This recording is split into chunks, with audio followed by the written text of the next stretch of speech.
em uma cidade vibrante do Rio de Janeiro, onde as favelas se entrelaçavam com os arranha-céus reluzentes, vivia um menino chamado Lucas. Ele tinha apenas 12 anos, olhos castanhos profundos que carregavam a sabedoria de quem aprendeu cedo as lições da vida dura. Sua mãe, Isabela, uma lavadeira incansável, lutava todos os dias para colocar comida na mesa de sua casinha simples na Rocinha. O pai de Lucas havia partido anos antes, deixando para trás apenas memórias vagas e uma ausência que doía como uma ferida aberta.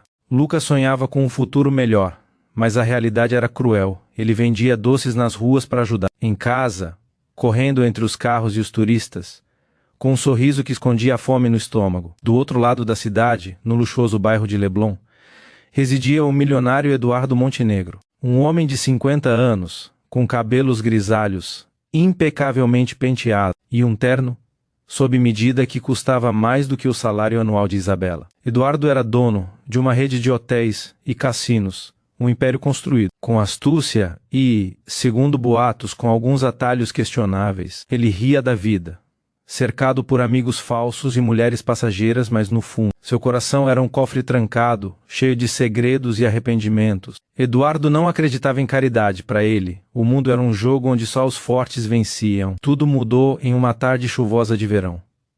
Eduardo estava em seu escritório no topo de um prédio envidraçado olhando para a Baía de Guanabara, quando recebeu uma ligação urgente. Seu cofre pessoal, um relicário de alta tecnologia importado da Suíça, havia travado. Dentro dele, não só joias e documentos valiosos, mas também um antigo diário que guardava o segredo de sua fortuna, uma herança roubada de um antigo sócio. Os melhores especialistas em segurança haviam tentado abri-lo, mas falharam. Frustrado, Eduardo anunciou em uma entrevista televisiva: "Eu dou 100 milhões de reais para quem abrir esse cofre. Qualquer um que tente e consiga, leva o prêmio.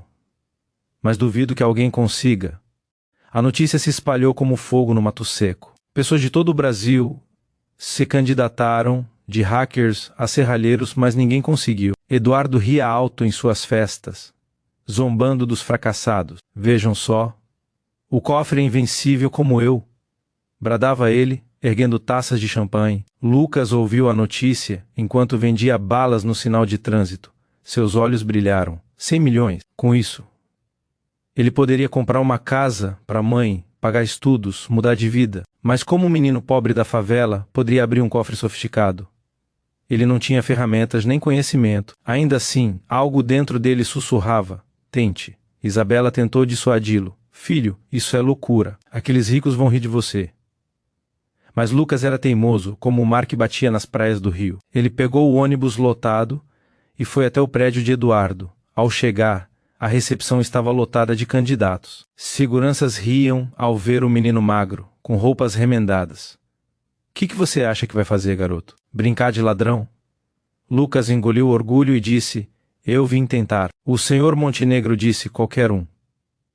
Relutantes, eles o deixaram passar. Eduardo, ao ver Lucas pela câmera de segurança, explodiu em gargalhadas. "Um pivete da favela? Isso vai ser divertido. Deixem-no entrar." O milionário recebeu o menino em sua sala opulenta, com móveis de madeira nobre e quadros caros nas paredes. "E aí, moleque, como você planeja abrir meu cofre? Com uma pedrinha da rua?" Lucas olhou para o cofre, uma caixa metálica reluzente com painéis digitais e fechaduras biométricas. Ele não entendia nada daquilo, mas lembrou-se das histórias que sua avó contava sobre enigmas antigos e sobre como o coração humano era o maior quebra-cabeças. "Senhor, posso fazer uma pergunta? Por que o cofre travou?"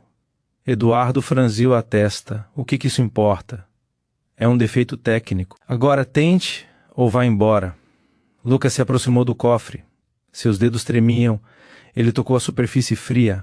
Fechou os olhos. De repente uma memória veio. Seu pai, antes de partir, era serralheiro e ensinava a Lucas truques simples com fechaduras velhas. "Mas isso era diferente. Talvez não seja só mecânico", murmurou Lucas. Ele notou um pequeno painel com símbolos gravados, quase invisíveis. Eram letras: oceão, emoção.